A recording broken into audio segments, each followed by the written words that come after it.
Alright, hello and welcome everyone to another cast in Alchemy League Season 8. I appreciate your patience. I'm sorry for the perhaps longer wait than usual. I normally get the stream all set up and I get started and I let the music play. Anyway, and then I go to refill my water, and while I was on the way to refill my water, I encountered my cat, and while I was petting my cat, I saw a big red tick on him. So I brought him downstairs to where the flea comb was to just get rid of it, get it out of my house. And it was gone. So there is currently a blood-sucking parasite somewhere in my house that gives debilitating diseases. And I don't know where it is. But that's a problem for later. So if you guys see me keel over during the stream, you know what happened.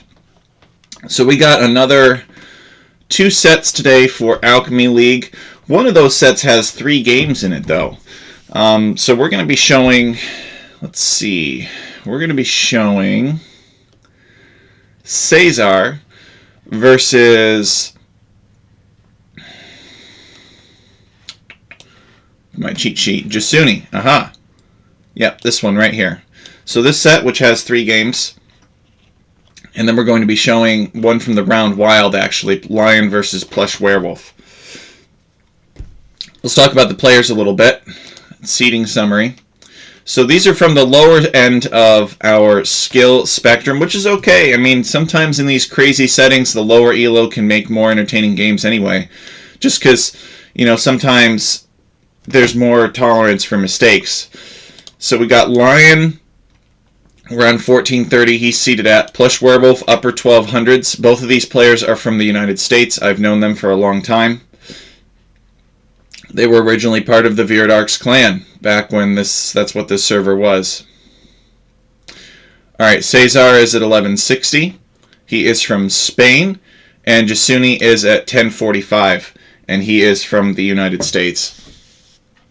So that gives you guys an idea of where the players are at.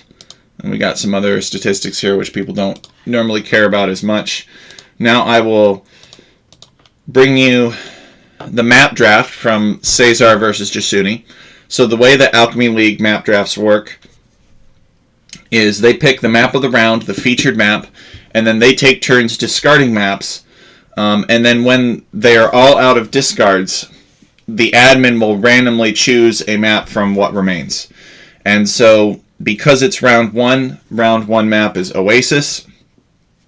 So they took turns banning anything except Oasis, and then there were 3 maps remaining, I believe, and then the admin randomly picked Continental for them to play. Is Continental ideal for these settings? No, probably not. It could be a little bit unfair, but you know, A Million Ways to Die in the Middle Ages is inherently a little bit unfair, unfortunately, because it's Plan C. We had all kinds of other different plans, and we couldn't make it happen in time for various reasons. The civilization draft between Caesar and Jasuni. So the admin randomly bans 5 civilizations at the beginning. They each ban 2 civilizations themselves. And then they pick 3, snipe 1 from each other, and then pick 1 more. Caesar left over with the Mayans, the Ethiopians, and the Britons. A lot of archer civilizations. And Jasuni left with the Goths, the Poles, and the Gurjaras. So Jasuni might be more interested in the infantry and unique unit civilization. So it could be a clash of strategies here. So let's get into casting the game, shall we? Change the overlay. And then hit go here. So the map of the round is Oasis. This is one that I reworked. Some of these maps have seen more extensive rework than others. Some of them needed it more than others. You know, these maps are, I would not hold these maps up and say that these maps are the cream of the crop here for Alchemy. There's going to be some stuff that's unfair.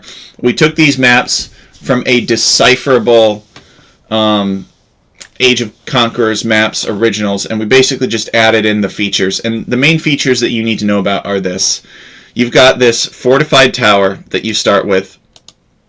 It will be always surrounded by 1 small layer of palisade walls, and then it'll be surrounded by another wall layer.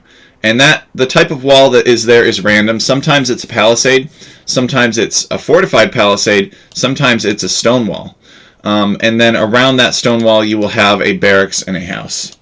So what is the significance of this fortified tower? Well, the map is set up with a combination, the maximum number of non-exclusive victory conditions. So that means that you can lose if you lose your fortified tower. So if this fortified tower is destroyed, you die.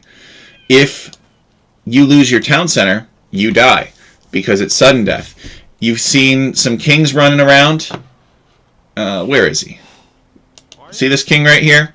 If this king dies, blue loses. Alright?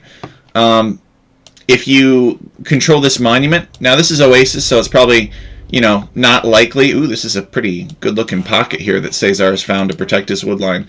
But if your opponent controls this monument for, well, until the timer runs out, you die.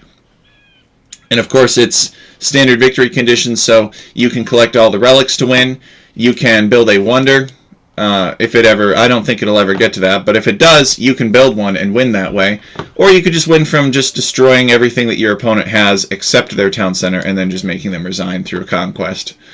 So there are, when I say a million ways to die in the Middle Ages, okay, technically it's not a million, it's more like 6 or something like that, but it's still a lot more than traditional Age of Empires. Could this be non-competitive?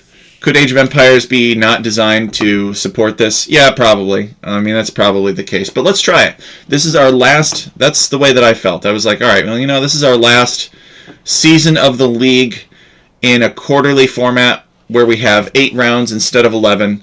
So it's the lowest investment to try it here. So let's try it here. And that's what we did. That's how we set it up. And games have been, on average, actually pretty quick. Maybe not as quick as you might think, but games have still been pretty. I would say they're about half the play time on average. So, and for example, a cast like this, you know, which is normally 2 sets, would normally take me about 2 hours, and now it takes about an hour to do. Does that mean it's less fun? Maybe, right? These maps, again. These maps were procured outside of the normal alchemy quality process. So yeah, there's going to be some unfairness in it. But because of all of these win conditions and because games could be ended very quick, we felt that this was somewhat safe in the sense that games would be ended before most of that unfairness could really manifest. So the key here is management of expectations. It's just going to be a little bit wild. And that's okay. Now, there is one more thing I wanted to tell you guys. And I'm looking for it right now. But you start with a petard. Here it is. So Caesar has a petard. And this petard can be very useful for destroying walls. And he could even be useful for getting in on your enemy's tower, maybe, or closer to your enemy's tower. So that just adds to the chaos that is Alchemy League Season 8. So now that we've kind of introduced the tournament setting and the rules and the unique features of the map, let's talk a little bit about the players. Caesar is playing as the Blue Britons. I love this choice. However, unfortunately for him, Jasuni is playing as the Grey Goths. Jasuni has built himself a wall here. Now, of course, if Caesar really wanted to, he could just petard his way through this wall. You know, there's not really going to stop Caesar from getting in here if he really wanted to, but it will give Jasuni some warning, and it will also make it impossible for Caesar to snipe an unloomed villager with his petard. Now, Jasuni has loom already, so I guess that's not a big deal, but now, if Caesar wanted to use his petard to injure some of Jasuni's villagers before an attack, that's not possible, because he has to destroy the wall with the petard first. I guess he could kind of wait outside, and he could let other units destroy the wall, but that's not as quick. And so there's the chance that Jasuni could fight it off. So these guys have sent some stuff to wall. As you can see, Jasuni's invested heavily in the walling. This is from an original Age of Conquerors script where sometimes there's like a 30% chance that the wolves actually spawn in pairs of 2s, making wolves even harder to deal with. They have since nerfed that in Age of Empires 2 Definitive Edition. So I don't know if Jasuni made these militia just to deal with the wolves. I suspect that he wants to do something to his opponent. I guess he is kind of working his way up here. So Goths counter Britons long term, right? Goths have the Huscarls, they have the spam, and Britons are all about their archers. Now, having said that, Britons, they do get fully upgradable champions. They get all of the armor, they get all of the attack. I think the devs did make some changes to like infantry. Yeah, they added Gambesons, Arsons, so Britons get all of these technologies. They have access to them, and they get all of the armor as well, and all of the attack. So Briton champions are fully upgradable, but Goths are famously missing the last armor, and that is to sort of compensate for the fact that Jasuni kind of missing a wall-off opportunity on this gold. Maybe he's got this villager outside because he wants to lame the gold later. But Goths famously missing that last armor, right? So the idea with Goths is that if they're going to become an unstoppable horde, you might as well make the guys in that horde a little bit less individually strong. Oh no! Oh no! Caesar is trying to escape. He's trying to escape. He's going to lead. So we got quite the procession here. And I'm actually going to, I think I'm going to screenshot that because that's pretty funny. Whatever, I'll go back and do it later. Sometimes I like to post these funny Alchemy League moments. So Caesar leading Jasuni's militia into some wolves to slow him down while the king runs away. And unfortunately for Caesar, his king is trapped in here. And Jasuni knows it, right? Because Jasuni knows that he's fully walled over here. And he knows that he's fully walled over here. Caesar tried to get away. And now Caesar is stuck. What is Caesar's understanding of Jasuni's base? I guess Caesar has a pretty good understanding. But Caesar's going to have to try to open this up and get his king out. And it looks like he is going to succeed in doing that. Yeah, Palisade wall segment goes down. Jasuni's sending a villager here to wall a little bit more, but the man-at-arms are on top of the villager, so instead of fighting the man-at-arms, Jasuni attacks the king, which is pretty funny. Alright, so Caesar is able to get his king to safety, which is the biggest objective there. You do not want to get trapped in here with a bunch of cav archers or something like that in Castle Age. Alright, and now Caesar is going to go and look for some more damage. He was able to kill one villager. I don't know why Caesar didn't use the petard. Maybe he forgot about his petard. Here's his petard right here. Okay, so he's found it, and he's going to send that more toward the front line. Jasuni is in the feudal age, and Caesar's actually getting close to having the resources to clicking up to castle, and Jasuni is nowhere near that. So Jasuni has built this stable, and he's queued up a scout, but he doesn't have enough houses. I think it's been a little while since Jasuni has played. He did not play in the last season or two of Alchemy League. So this is good practice for him. Caesar here has shut down the mill. Now, the good news for Jasuni is that because this is Oasis, he does have, I think, some extra sheep to work with. I don't think there are any more sheep within his walls.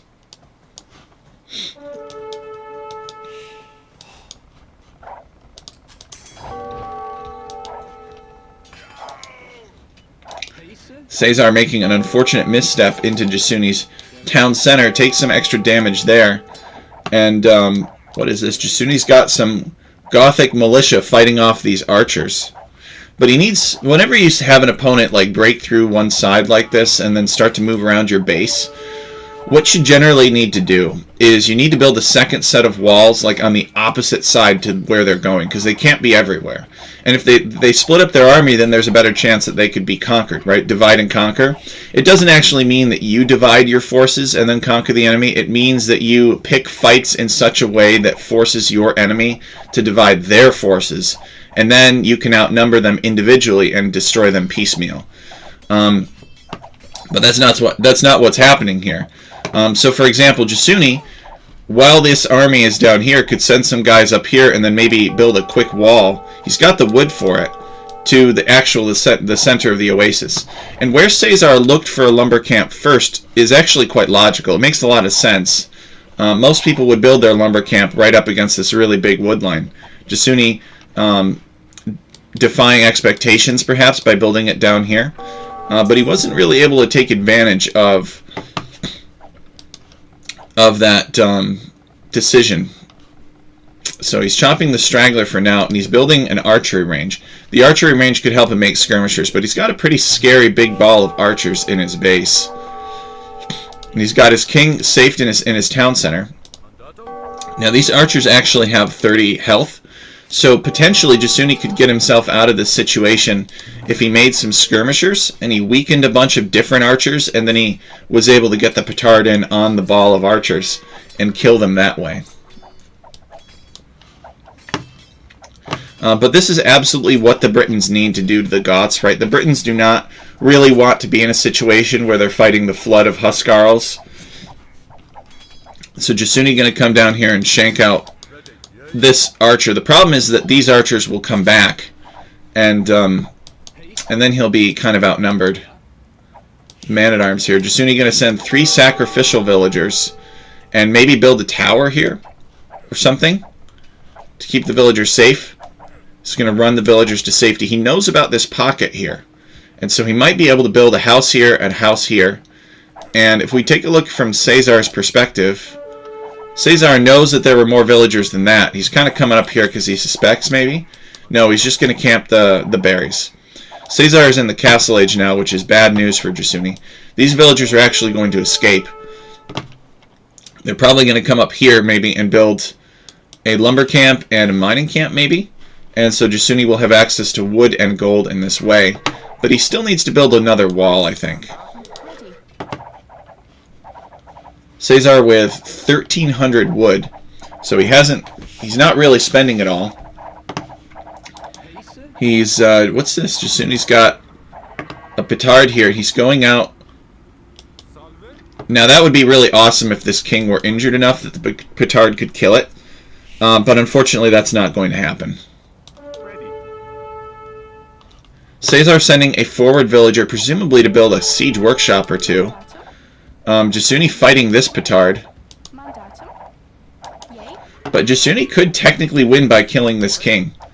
If these villagers got out and shanked the king down, and then the petard collided with it and destroyed it instantly, he could win, which would be quite the upset, considering that Caesar is in the driver's seat of this game. But again, this game could be a warm-up game. Alright, so the petard blows up in the villagers' faces. Now the villagers are somewhat weak. And Jasuni is coming out this way. I suspect that this is for no other purpose than to attack the king. Because he scouted the king, right? He knows that the king is here. I don't think he can see the king right now. No, he can't see the king right now. So where are these villagers going? King slips through the archery range. I don't know where the villagers are going then. Jasuni has his town center garrisoned. Of course, the Britons get extra range on their archers, so in Castle Age against the Britons, there's like no safe place to farm around your town center. So Jasuni figures he might as well do this. I don't know if he's pursuing the king or what the deal is, but I think that window is closed. That window of opportunity.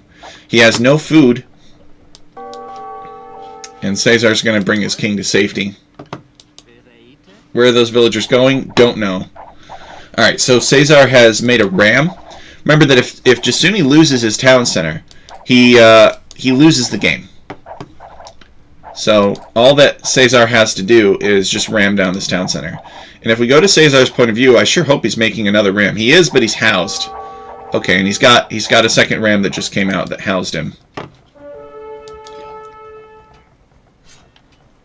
I'm still trying to understand what Jasuni is doing with these villagers, though. Like, these villagers, he's got a barracks back here, and he's building a house, and he's got his petard right here, and I'm wondering if he's going to make some desperate attempt at the town center, perhaps. Yeah, it looks like he's making a charge at the town center, and Jasuni calls the GG, sees the rams on his TC. Actually, he was defeated, so the rams destroyed the town center because it's at 0 health, and leaves us to check out another game. So Caesar playing the Britons very well with good feudal aggression. getting in here, preventing Jasuni from getting to the Gothic infantry flood late game, which they enjoy doing. Let's take a look at the statistics. I don't think, it's a feudal age game. Yeah, Caesar with a ton more kills than deaths, and a lot of these were Jasuni's villagers. So I think that Caesar will dominate across the board here.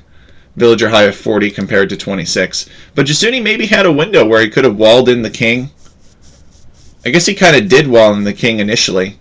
And maybe he should have, because he knew he was chasing the king too. Maybe he should have made a smaller wall, like walled in just that section where the king was. But too late, we'll never know. So now they're going to play on Continental. And then they can basically make the choice of whether or not to play on another map. And they in fact do. So I reworked this map. Again, this map could kind of be inherently unfair, because Caesar's kind of got his own little island here. And it's easy for his opponent to wall him out and away from his tower. But that's just how Continental goes. And that's how, we didn't really have much time to modify Continental. It can be tough, right? Because not as easy as it sounds. On the one hand, you want to preserve the original essence of the map, which is kind of this organic, amorphous landmass. But on the other hand, you also do want to make it fair. You want both players to have the same kind of opportunities. Did we do that? Well, we got the organic landmass thing done, but I don't know so much about the fairness. I don't know how fair, I really don't know how fair the modern continental map is. Maybe the modern continental map, if we'd used that, even though there's a bunch of indecipherable stuff in that script was not really written to be user-friendly. That's kind of the big difference. It used to be that people's standards for maps were a little bit lower. It was the Age of Conquerors. It was like, okay, your map is a little bit unfair, but because we don't have any of these quality life upgrades to Age of Empires Definitive Edition, it can be that people accepted that because the town center idle time from missing your sheep or something was small compared to not being able to queue up multiple different tasks, like get loom at a specific time, etc., etc. With the shift clicks and everything. So because people can kind of plan that all out in advance and have cleaner builds, it puts the pressure on the map script to deliver something that's more fair than it had been in the past. So, but I don't even know if traditional Continental, or not traditional, but the current DE version of Continental is it's probably fairer than this, because probably more time was spent getting it to be fair, but is it that much more fair than the original Continental? Who knows? Caesar sending a villager out this way. She is unloomed. I'm wondering if this does not look like a boar villager. Uh-oh. Got to be careful of the wolves, though. The good news for Caesar is that depending on how this wolf hits, does Caesar have the hill advantage? He does. So that's actually kind of really lucky from Caesar. I don't know if he necessarily thought about it in advance, but if he did not have the hill there, this would be a dead villager. So Caesar getting a little lucky in this case. Luck kind of makes up for the fact that the map is a little bit unlucky. Is Jasuni going to go for water? It doesn't look like he's going for water so far. Let's talk about the civilizations. So Jasuni is playing as the Poles, and Caesar is playing as the Ethiopians. So Poles, they're known for their cavalry, but Poles actually have a very respectable archer rush as well. The thing that I like about Poles is that you can take some stone. You could put like 3 on stone or something, which is essentially, or you could put 6 on stone while you're advancing up. It's not a direct replacement for gold, but what I'm getting at here is that the length of feudal play, if you put like 2 or 3 on stone and then you put the rest on gold, ordinarily it's like between 7 and 8 villagers on gold for 2 archery range production. But if you put like 3 on stone and 5 on gold or something like that for Poles, uh-oh, oh no, Jasuni has quick-walled Caesar's king into the woodline. This is going to be a pretty quick game. Uh-oh. I think Caesar is doomed. was not paying attention. Jasuni with the quick walls. Jasuni is merciless here. And I guess the bonuses of the Poles and the Ethiopians don't really matter because there are a million ways to die in Alchemy League Season 8. Caesar was out-quicked over here with the king. The king is ordinarily pretty fast, too. And Caesar was smart enough to avoid the town center, but he did not see this Jasuni 1100 quick walls coming. Who would? Who could foresee something like that? So with that, we give a win to Jasuni to tie up the set. It's currently 1-1. Let us move on to the next map. Yeah, 1 unit killed for Jasuni, and it was the king. Caesar losing 2 units, I didn't see that. It didn't look like he lost anything to a wolf. Maybe he lost something to a boar. Oops. So yeah, that's what I mean. When I say that things can be pretty unfair, you know, things can be pretty unfair. Shoot. Alright, Yucatan. That's their final game. I think they wanted to play one more to break the tie. Yucatan received very little modification from the original version. You know, you kind of got these canals in Yucatan. Looks like Jasuni's tower is pretty close to Caesar's base, so Caesar actually might consider petarding open one of these layers and Vil rushing the tower. The Vil rush in the tower was a pretty popular strategy. At least it was in the first week of the game before we added the second ring of palisade walls. That actually caught me off guard. I knew that it would kind of be a little bit of a threat, but players really showed, wow, you know, this is something that people like to go for. Alright, so Caesar's got his fortified tower here. Caesar is actually playing the Mayans on Yucatan, which is, well, very thematically appropriate, but I'm not exactly sure why Mayans are good here. Why Mayans would be such a good civ on Yucatan, just because Yucatan is full of resources.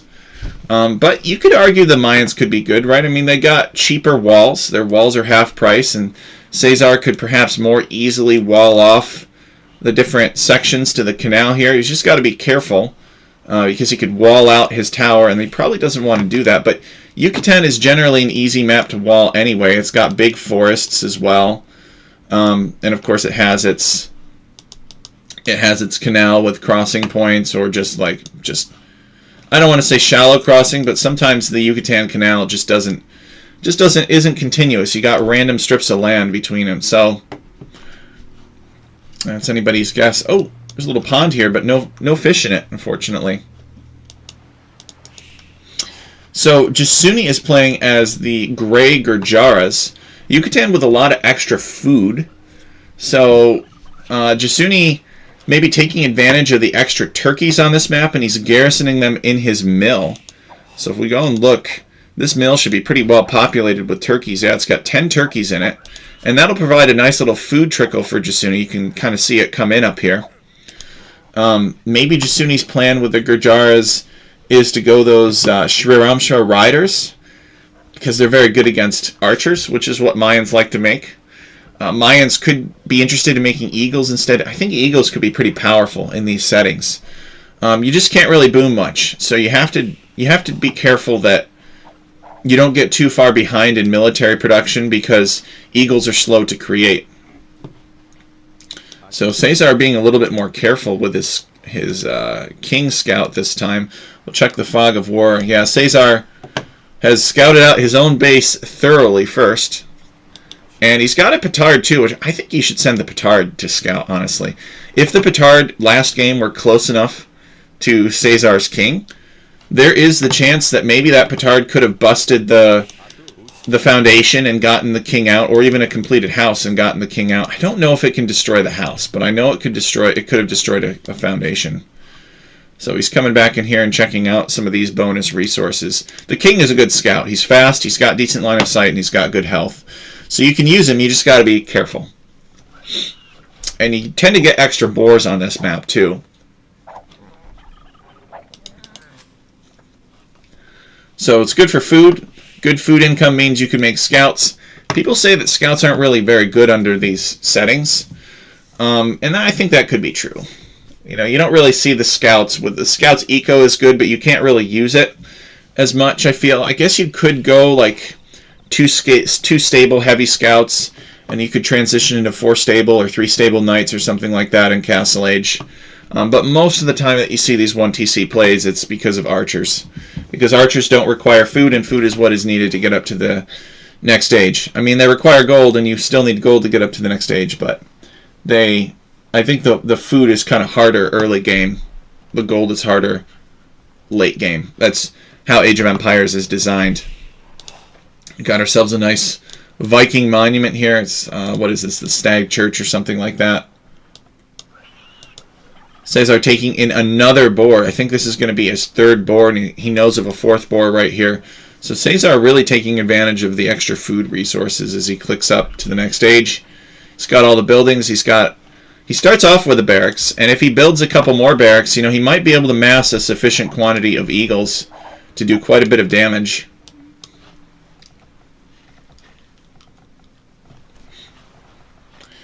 Now, let's see how Jasuni is doing.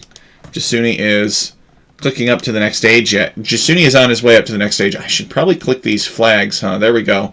And that'll tell us how they're doing in advancing to the next stage. Caesar carefully guarding his king, keeping his king close to home. Let's take a look at Jasuni's Fog of War. Jasuni actually has not found Caesar at all. We go over to Caesar's Fog of War. Has he found Jasuni? No, he hasn't, because both players are afraid of getting their stuff walled in. They don't want their king walled in with some villagers. I guess that's understandable. Caesar bringing in his 4th boar. Alright, now what? Now what for Caesar? He's made a militia. Okay, he's making 1 more militia, but he's housed. He needs to rush up a house. But he's busy luring this javelina, they say. It's like a boar, but different name. Otherwise, it's basically exactly the same. But they're native to the Americas. Alright, so Caesar has gotten these 3 militia, and he's getting man-at-arms. And he built a house somewhere, but we didn't see where. Alright, Jasuni building a stable. I think that this stable will get denied. I could be mistaken. Jasuni should build a house here, but there's no way that he could see this coming. No, no! Caesar, move! Okay, Caesar's moving in. Jasuni will get the stable up. And these man-at-arms are going to drive Jasuni off of his wood line. And Jasuni is presumably making a scout. At least 1 scout. No, he's not.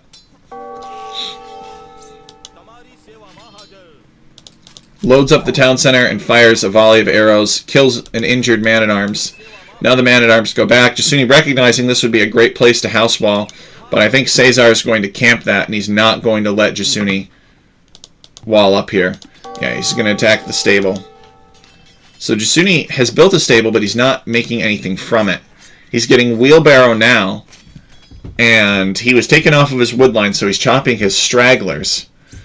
And I think what he should do is he should wall to the town center here, and he should wall to the town center here. I mean, think about it. He's got everything he needs back here. He's got, oh, and he should try to wall off next to this little pond. All right, he's got gold. He's got stone. Now, does Jasuni? Yeah, Jasuni knows about all of this. He should absolutely be walling here and here. There's no reason not to. This blacksmith, this should be built right here, with maybe like a house and a palisade, and then he should build another house and some more palisades here. But instead, what will happen is Caesar will destroy this stable, and then he will come in here with these rampaging man-at-arms, and he'll take Jasuni off of gold, and he'll take Jasuni potentially off of berries. Cookie Pirate, welcome. So, and it could be avoided. Like, Jasuni could have already had this wall up by now, but he didn't build it. Okay, he's building a lumber camp here. It's a good start. I guess he didn't have a lumber camp before, but he still could have afforded it. He's got still some trees that have yet to be depleted here. He's got about 100 wood here, and that's what it would have cost. And he already spent on the lumber camp. So, true to prediction, Caesar is here, and he is destroying the mill. Actually, that wasn't my prediction. My prediction was that he would destroy the mining camp first, but destruction of the mill makes a lot of sense. Jasuni actually with 2 mills that have sheep in them. So Jasuni going to let that mill go down, but he is going to take the sheep. Oh, wait, no, he's not. The sheep get converted by the man-at-arms. And Caesar trying to take some of them. Jasuni takes what he can. Caesar taking 6 of these sheep. Jasuni going to send a villager to snag the rest.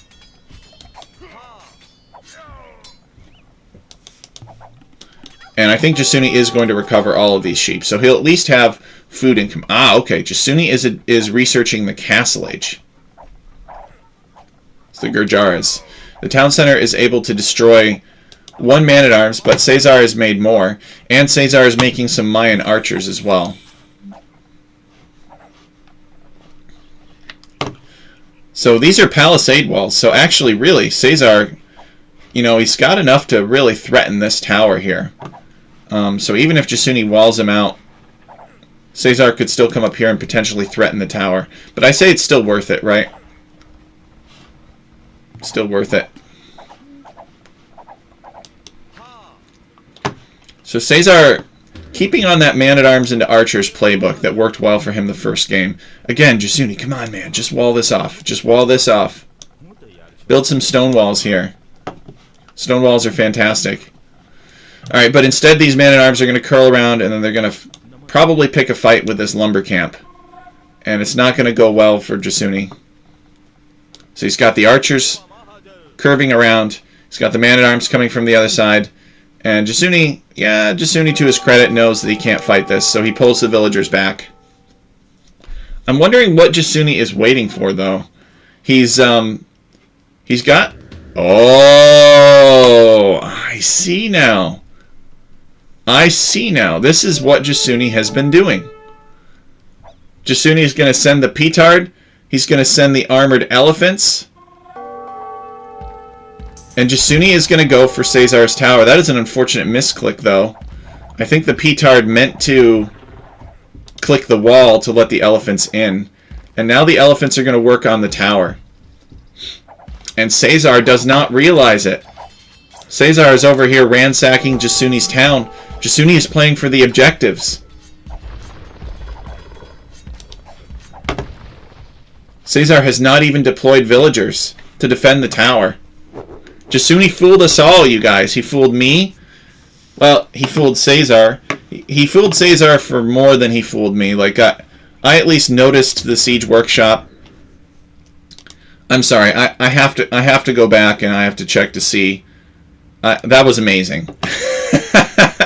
Imagine taking no resources, like being off all of your resources and still winning the game somehow.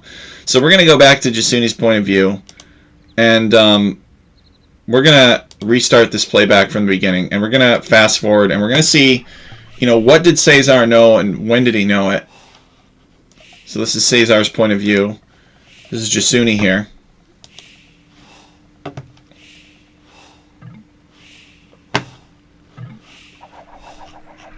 That was amazing.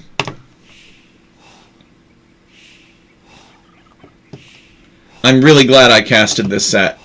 We've had some really funny Alchemy League moments.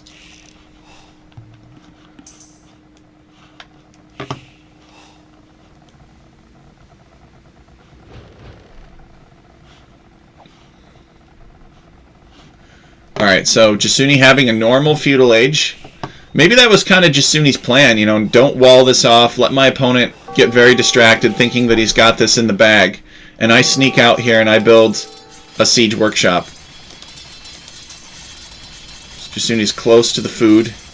He clicks up just in time, really, just before that stable goes down. Because he needed to build this blacksmith. Alright. Here's his villager.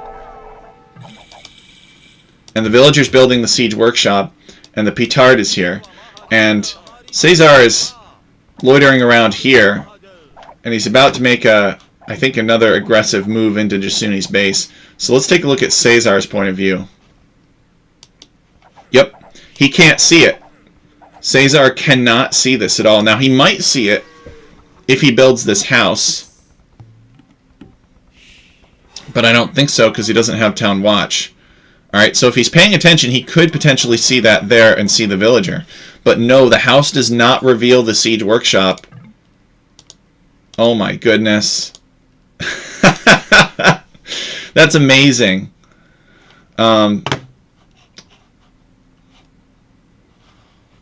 This is peak Age of Empires right here.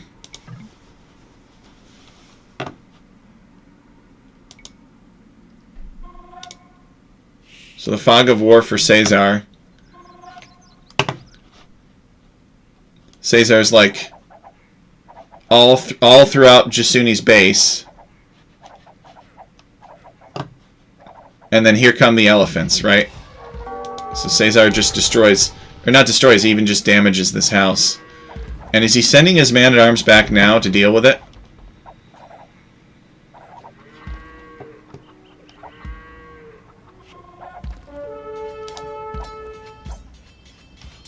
No, he's not. He sent them to deal with the lumber camp. He didn't even notice. So Caesar was surprised, right? Caesar just gets this notification that he's been defeated. And he's like, wait, what? Wow, that's very creative. So Jasuni manages to take 2 wins here against Caesar. You know, not necessarily from having the better mechanics, not necessarily from knowing a good man-at-arms into archer's build, but just because Jasuni knows how to play to the objectives of the league. Jasuni's experience in the league kind of showing. Let's take a look at the statistics. Each with 4 kills, 4 deaths. Jasuni with 1 building raised, and it was Caesar's tower. And that's all he needed. Largest army of 16 for Caesar. Jasuni with more food collected, Caesar with more wood and gold. Wow. 35 to 23 villagers. Look at this timeline, and yet Jasuni wins. It's crazy. All right. Let me just show the civilization draft here. That was a really fun set. Many thanks to Caesar and Jasuni for playing that in good faith. So now let's just go back to this screen, and we're going to show Lion versus Plush Werewolf. These guys played during the round wild, so they don't have assigned maps or anything like that, or a map draft. They just pick a home map.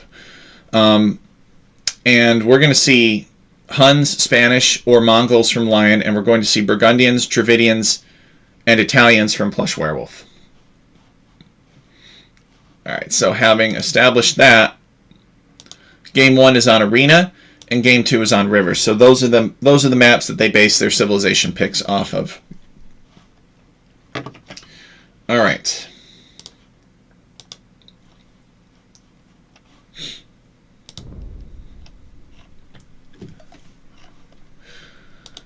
So this version of Arena is more heavily modified than probably most of the other maps that we have here. We've got, it could be about 5 relics, although in this case it looks like it's 3 relics in the center. And you have this fortified tower, and both players start out with some sheep on this fortified tower, but Lion has not sent his sheep home yet, so he's got some more sheep there. Plush Werewolf finding his sheep and sending them home. You have this kind of forested road within your base that leads to this fortified tower. We had to be a little bit careful with the fortified tower, right? We can't just put the fortified tower in the clearing, because then whoever gets Castle Age first and castle drops. Hey, Caesar, welcome. That's exactly how it happened. It took me a while to realize why I lost. It was quite the upset. Yeah, Jasuni had a very sneaky stable there. I mean, even we were thinking, what is Jasuni doing? Why is Jasuni still in this? Like, why hasn't he resigned yet? And it turns out that he had a sneak stable with some elephants in it. So anyway, we couldn't just put the tower in the clearing, right? Because whoever gets Castle Age first just drops a castle on the tower. You know, you win, GG. So we kind of made this tower a little bit further back. It can kind of be cut to, or maybe in some cases chopped through to. The mass of trees is kind of random. Sometimes, you might be able to cut to it. Sometimes you can't really cut to it. But either way, you will never be able to just walk up to it. There will always be a line of trees here to prevent you from doing that. What do we got here? Lion sending his petard out this way to check out this area, I guess. This should all already be explored. He should already know about that. The tower is important on all maps. Probably, but it's less important on this map, I feel. He might just be checking with his petard to see if you can, like, if you can get out and walk, if this is the only way, if this path is the only way to the tower. Which it will be, because the map is designed that way.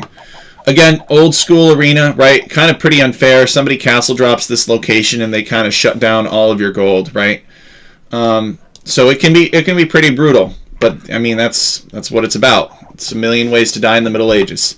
And we've been lucky. Most people have not had their expectations too high for these crazy maps, which can kind of result in sometimes unfair situations.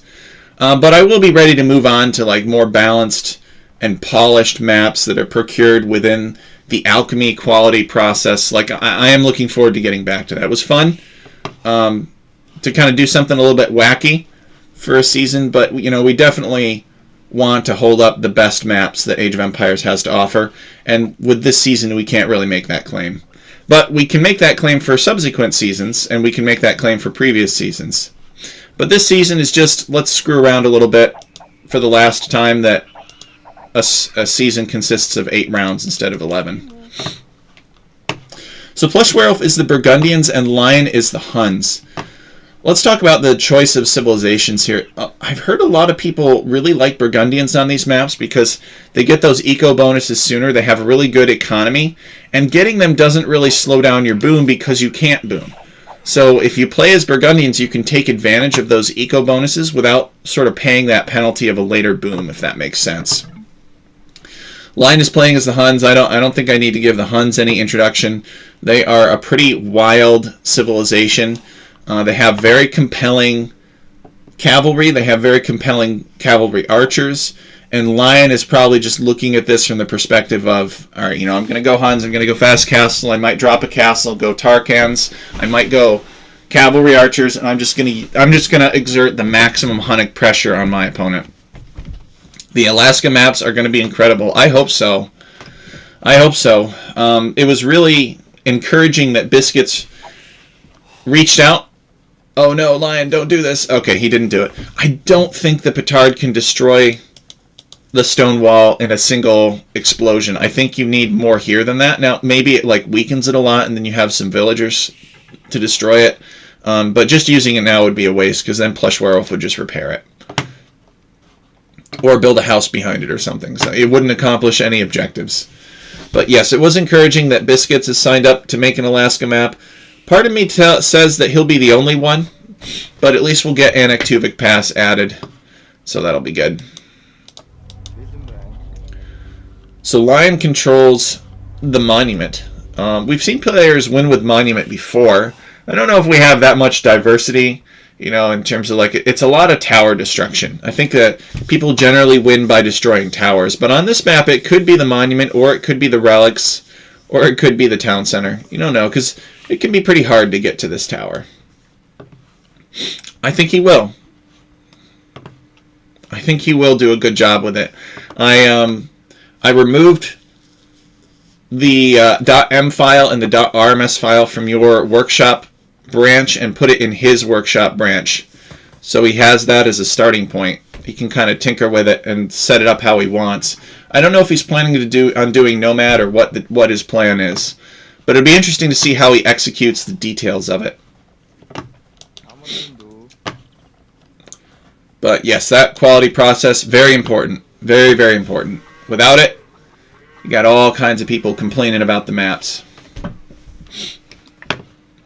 So Plush Werewolf is on his way up to the feudal age. He's about 80% of the way there. Lion is clicking up a little bit later. Let's take a look and see how much economy they have. So Plush Werewolf is doing a 24 pop feudal age. So maybe he's doing like faster feudal so that he can get these eco upgrades, and he's going to kind of like Burgundian feudal boom a little bit. No.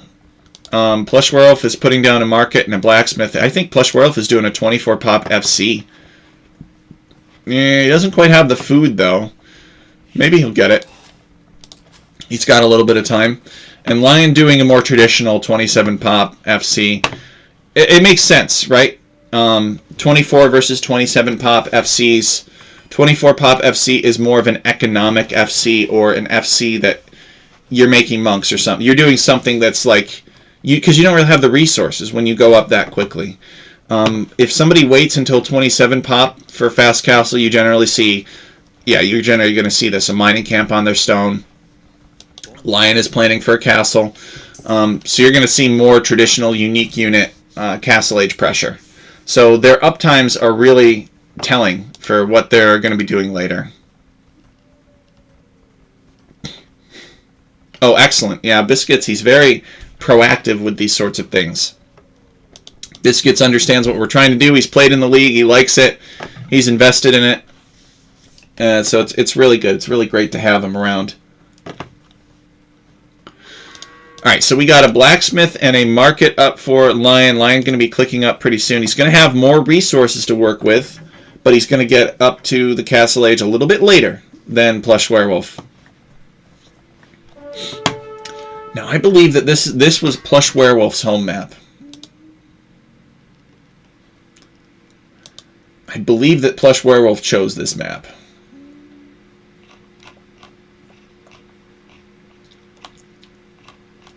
It's his home map. So that means that Plush Werewolf has a plan. Yeah, this is Plush Werewolf's home map. So Plush Werewolf is the one with the plan here. The 24 pop FC. And Lion is just like, oh, I know Arena. I'll play Huns and I'll make a castle and I'll do Tarkans.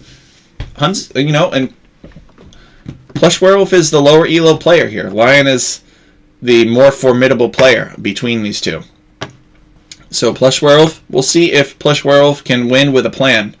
If that's good enough, or if Lion will counter his plan. So Plush reaching Castle Age, and he drops off the stone. He's been gathering stone for a castle. A little bit faster because of Burgundians. He's going to build his castle here.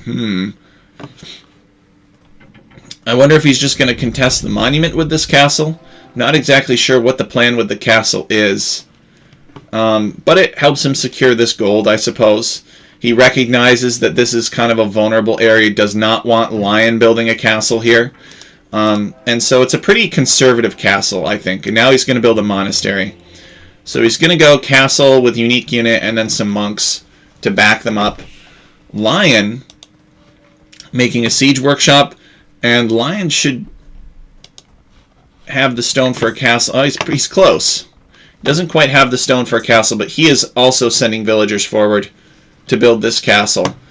And what is Lion's understanding of the map? Well, he does not know that Plush Werewolf has a castle here. Can't see it. So he's going forward with his villagers. And he's sending a lot. He's sending 14 villagers. Will he build a bolder castle? Or will he build... Because he recognizes... Okay, there's 2 golds here. And he sees this petard. Oh no! Does not want Plush Werewolf using the petard to get in. And he's going to build his castle here. Well, he's in for a rude awakening. He has to delete the castle. And he loses 1 villager from it. And he's going to have to build his castle somewhere else. So he sees his opponent already has the castle here. I don't know where Lion's scout is. The king? Well, it's probably not safe to have the king running around in the center of the arena. I don't know what happened to his petard. That could have warned him about that. So he's going to build his castle here. Plush Werewolf. There are flags on the castle already. I think Plush Werewolf is making Custilier. Yeah, he is. And he's getting some relics. So the good news for Lion is that he's built this castle over this relic. There's no way that Plush Werewolf can get it. However, Plush Werewolf is going to be able to camp this relic here. And he'll be able to get that. Lion amassing a ram, and Lion is also he's got some flags on his castle. What's he doing? He's making Tarkans. So Lion planning to tear this castle down. And he's got his ram. Does Plush Werewolf know where Lion's castle is? He does, because Lion built it close enough to the monument that Plush Werewolf can see it. And Plush Werewolf can also see this ram, which is probably not what Lion wants. So Lion, okay, he sees the Castiliers and he's got to pull back. Yeah, the Ram is not really going to get... The Castiliers are going to get some free damage on the Ram. They're actually going to destroy it. They're going to take some damage themselves, but Plush Werewolf can heal them up with his Monk, and that's what he's going to do. So Lion's just got to build up some Tarkans, really. Or Lion could try to get in through the stone wall and raid Plush Werewolf. And that seems to be what he's doing. No. He just fought a wolf and went back. Alright, so Plush Werewolf waiting here. He wants to get this relic. He might be able to get a relic victory. I don't know. Like, maybe he could distract the castle arrow fire until this monk could get in here and snag the relic. What's he doing? Oh, he's coming back here to see if he can be annoying. Well, no, that doesn't lead anywhere, unfortunately, for Plush Werewolf.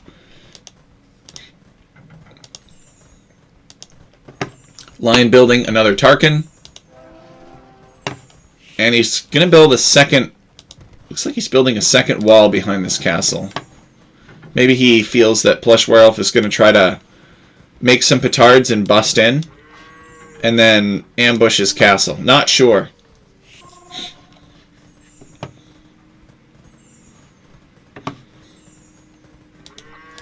Alright, is Plush Werewolf planning any siege, though? That's what I want to know.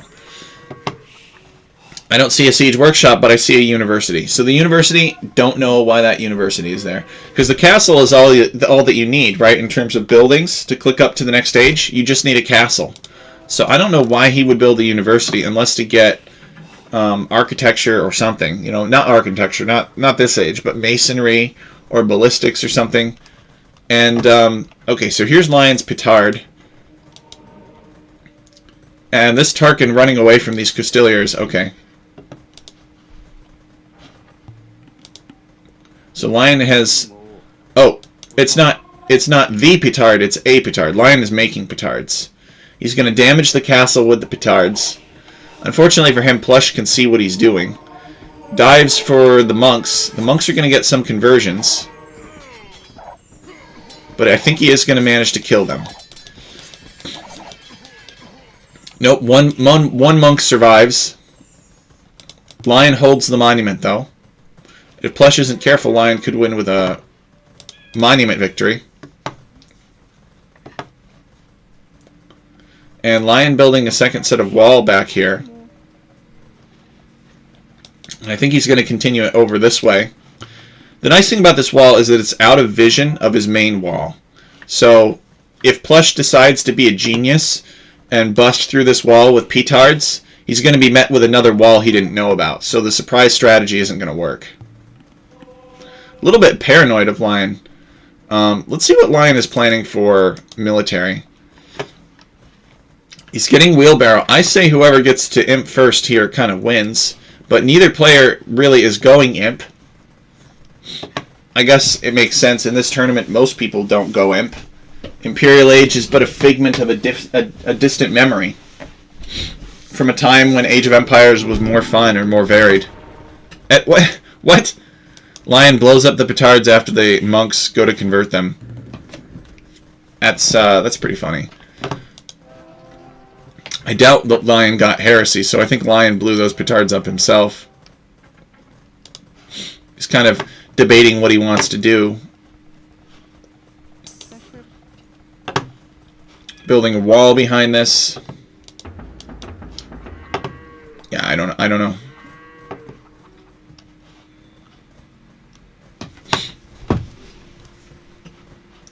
Looks like he's kind of saving up for the Imperial Age now. He's got a lot of resources in the bank. Hunnic trebuchets are more accurate, so he could use that to his advantage.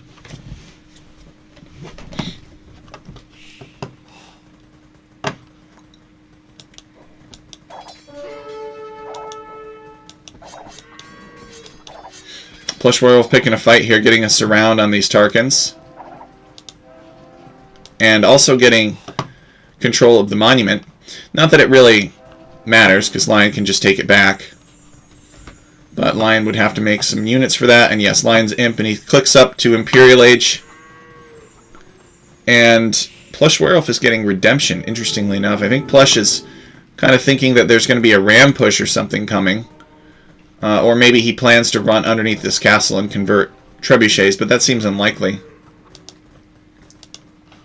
So Plush Werewolf has the resources to click up, and he can do so as well. The difference is that Plush has some Custeliers. Actually, what Lion should do is he should move, instead of building walls back here, he should build walls a little bit more forward. If he can zone out these Custeliers, he can basically make it as though they don't exist. You know, it's as though Plush was wasting all of his time and effort and energy building them. So what is Lion's plan? He's got a lot of food, and he's building more stone walls. So what's he going to do with all the food, I wonder? Alright, well, he's got a stable. So he's probably going to make some cavalry. Maybe he can get some cavalry upgrades from that stable that could help his Tarkans. He didn't really do anything with the Tarkans earlier. They just kind of got surrounded and killed. And he's building a university as well. So maybe he's going to make some cavalry archers. Okay, it looks like Lion is getting cavalry archer upgrades. So Lion is planning to go cavalry archers.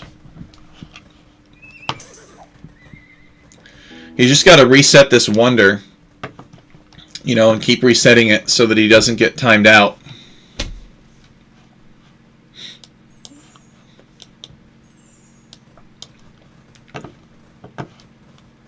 He's getting thumb ring, getting the archer armor. He needs more on... I feel like this is a lot on food for archers, though. He's got to put more on gold. Unless he's going to get heavy CA as quickly as possible. He queues up a trebuchet, he queues up ballistics. Now, the way that this works is Plush Werewolf is just going to snipe the trebuchet, because he's got the melee units and he's got a lot of them. Unless Lion could somehow wall that trebuchet away from the Custelier. Like if he could wall the Custelier out. Lion also walling this because he's worried that Plush Werewolf is going to get in here with a trebuchet and siege his tower.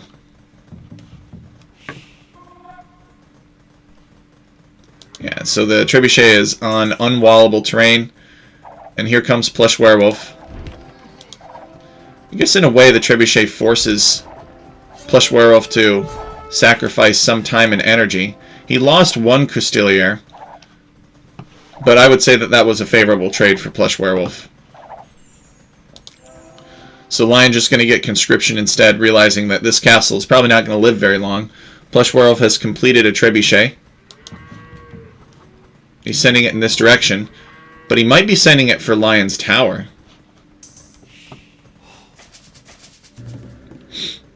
Which he could reach regardless of, you know, whether or not it was on this side or on this side.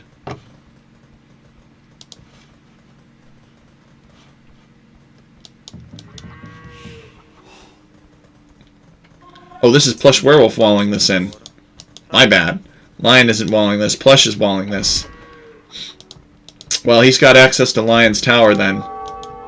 And he scores a hit. The fortified tower slowly regenerates, but Plush Werewolf is going to destroy it. Keeping this area safe, and Plush Werewolf wins. He destroys the tower. Doesn't even go after Lion's main base, so Lion walled all this stuff behind, but because he didn't control this kind of side area of the map. And again, it would have been, Plush could have done that on this side too. It would have been a little bit more difficult.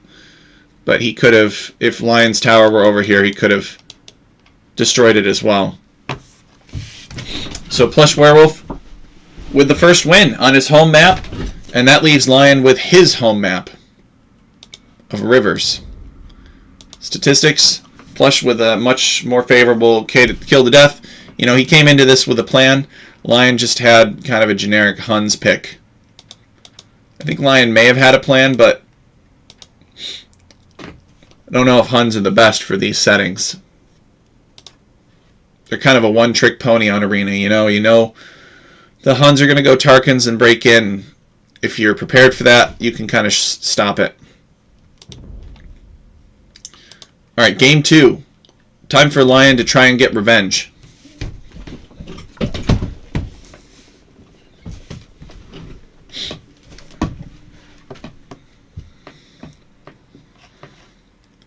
So this map, rivers, let's talk about the civilizations. Lion is the blue Mongols, and Plush Werewolf is the green Italians. Italians more of a water civilization, right? This rivers map, it's a river, but it's got some islands in the center, and it has some crossings. So how is it different than Highland? Well, this map is more focused on the water in the center, and the forests are also smaller. So it's a little bit harder to wall once you get on your opponent's side of the map. I'm not sure what Lion sees in this map. You know, exactly why Lion is interested in it as a home map. Plush Werewolf's dog was acting up. Plush Werewolf loves dogs. He loves all kinds of dogs. He loves dogs. He loves wolves. He loves werewolves. He loves all kinds of dogs. Lion scouting around with his king. So let's talk about Italians versus Mongols. So this is a pretty one-sided matchup, I think, in terms of civilizations. I mean, Lion clearly picked this map with this civilization, so he's got a plan. But the thing is that if Italians ever get to Genbos, like, Mongols are just done. Because everything that Mongols make are on horseback, right? Except for skirmishers. I guess Mongols could make skirmishers, but Italians get the condottieros, they get the hussars, they get cannons, they get all kinds of stuff for dealing with skirmishers. And Mongols get drill siege, but Italians get redemption monks. So you really don't want to be up against the Italian Imperial Age crawl. Not that it would get to that. These games are pretty fast. Last game got to Imperial Age, which was impressive, actually, given these settings. You start with this transport ship, too, on rivers. And, you know, just in case your opponent walls this off, you can transport over. You don't have to have a dock. And so Lion might be looking at it from, oh, you know, Plush Werewolf steals... Is he going to steal Lion's sheep?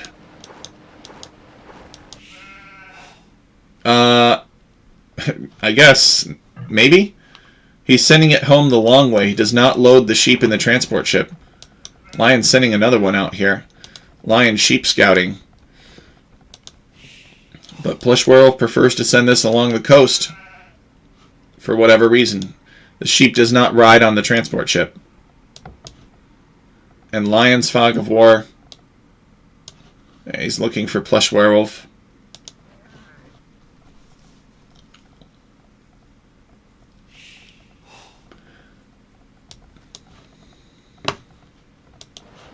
So we could see some surprise landing. That's probably the most likely thing that we will see.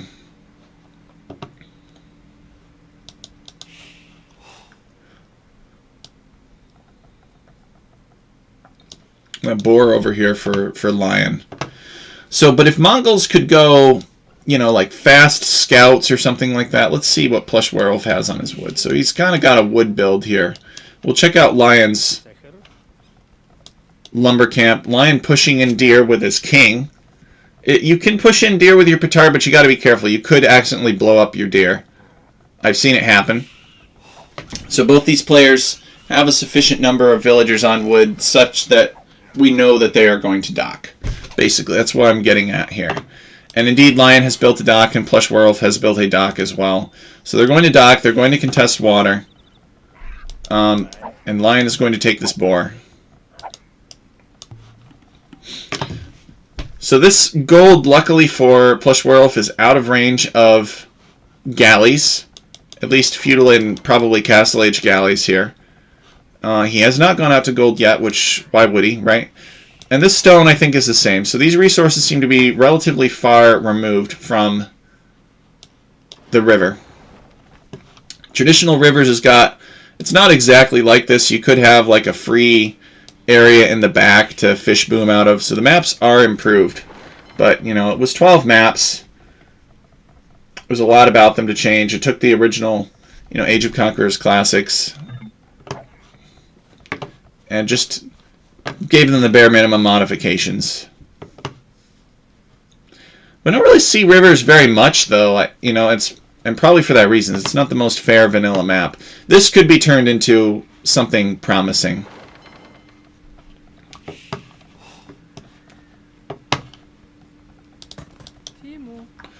Okay, so Lion, presumably he's on his way up to the feudal age. Mongols take hunt super fast. Okay, he's got the food. He's going to be clicking up.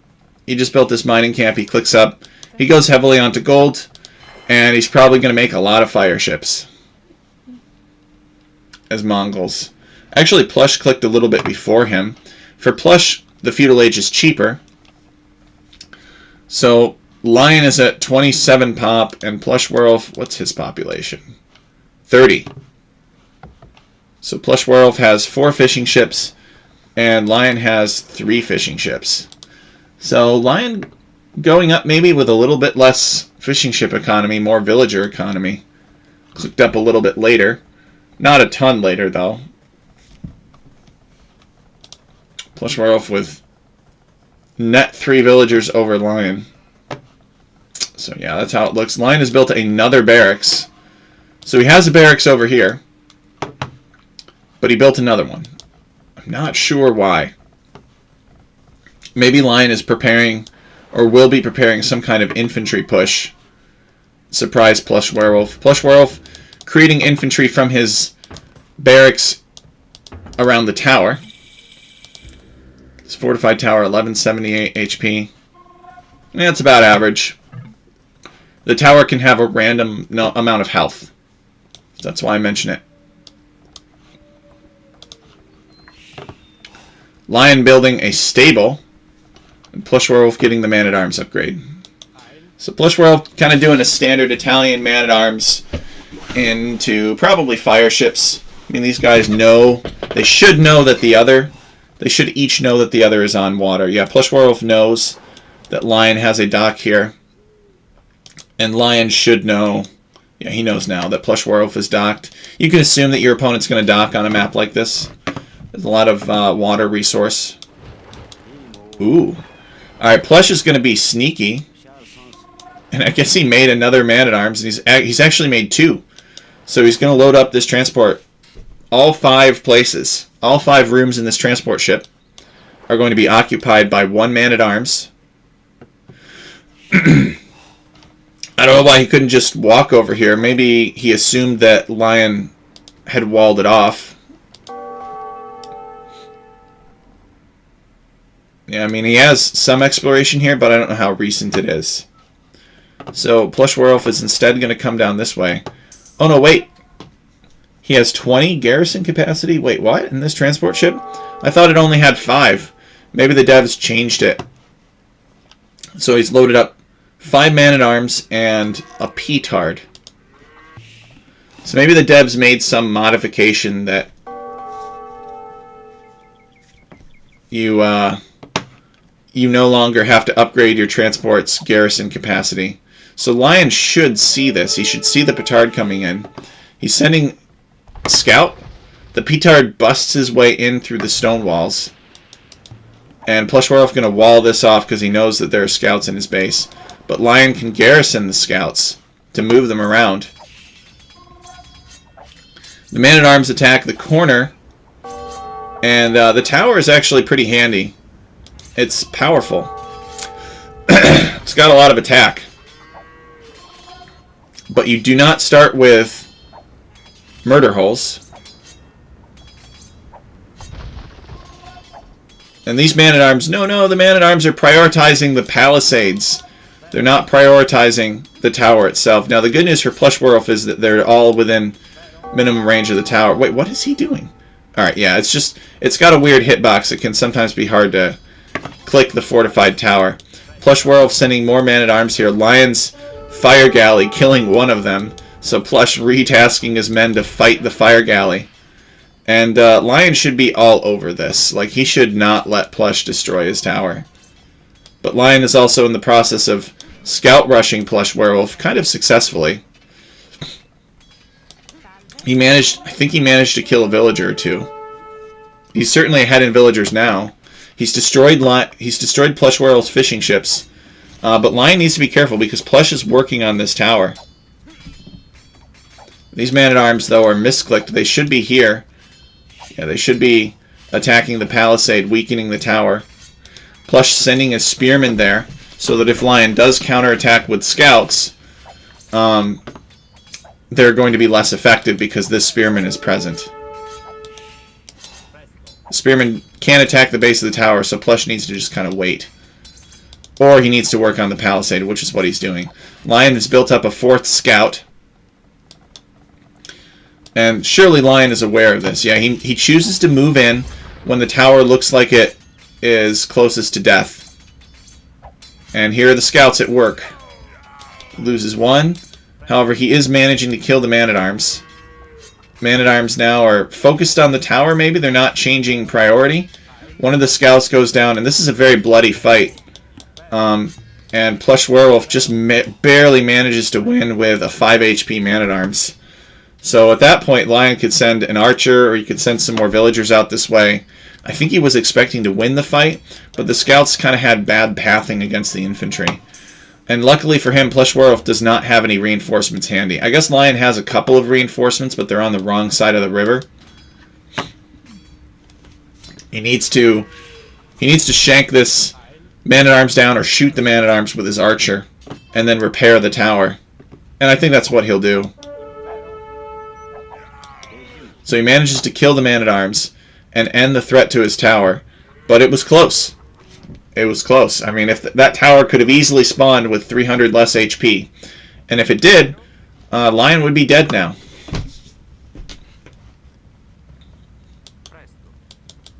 So Lion, alright, he's repairing the tower now.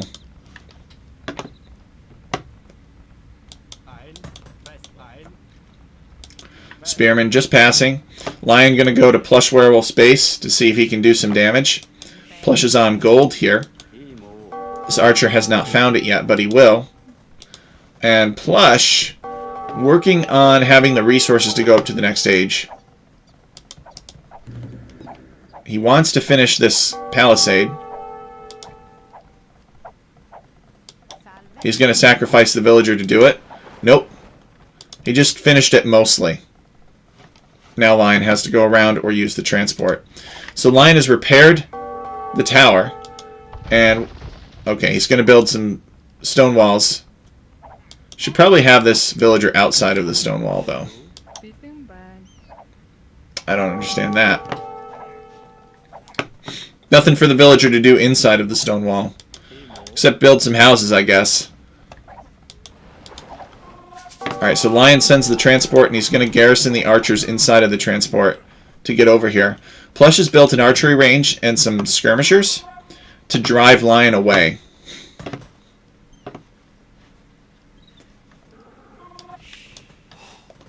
Plush wants to secure this area. He's sending a villager. This villager's pretty weak, though. She's probably going to get shot by Lion's archer. And he's got some swordsmen here. Yeah, the swordsmen are not in sufficient numbers to keep this safe yet, or they're not paying attention. Lion has landed on this side. He's got archers on Plush Werewolf's woodline. Plush Werewolf pulling this villager back to safety, and then Lion hopping back into the transport ship to get away. Pretty annoying, but Lion playing this map the way that it was intended to be played, right? It's kind of small wood lines, hard to defend once you're landed. Did not want it to be all about fighting to control a monument in the center. Lion has hopped back out to harass these villagers, but there is a skirmisher attacking the archers. The archers going to get that villager kill? They are. And now the archers leave. They get back in the transport and they go away.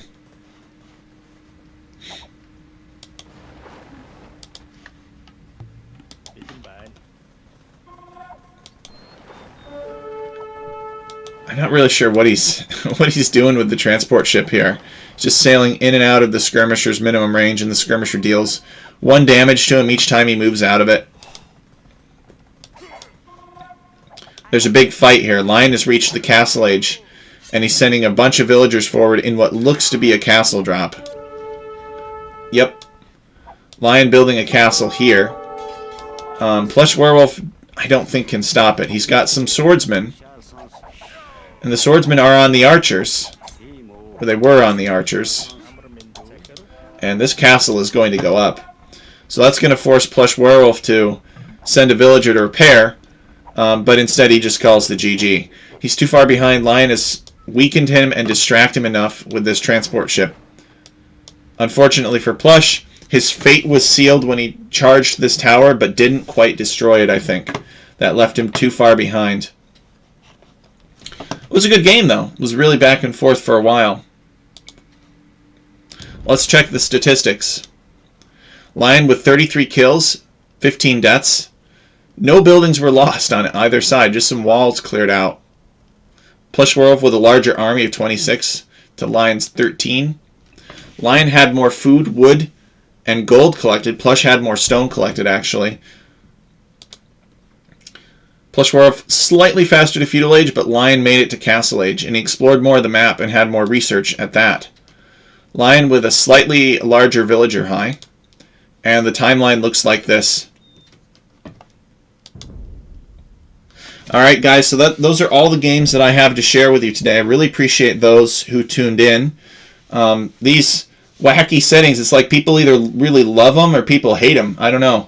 It's kind of controversial, which is why I'm glad we're not spending a trimester season of the league doing it, why we're doing it as the last thing in our quarter system.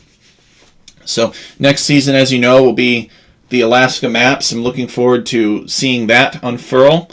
But in the meantime, guys, thank you so much for being here. I hope you're enjoying watching these wacky settings as much as I am. It's kind of educational. Kind of learn a little bit from it. Many thanks to the players for trying it out as well.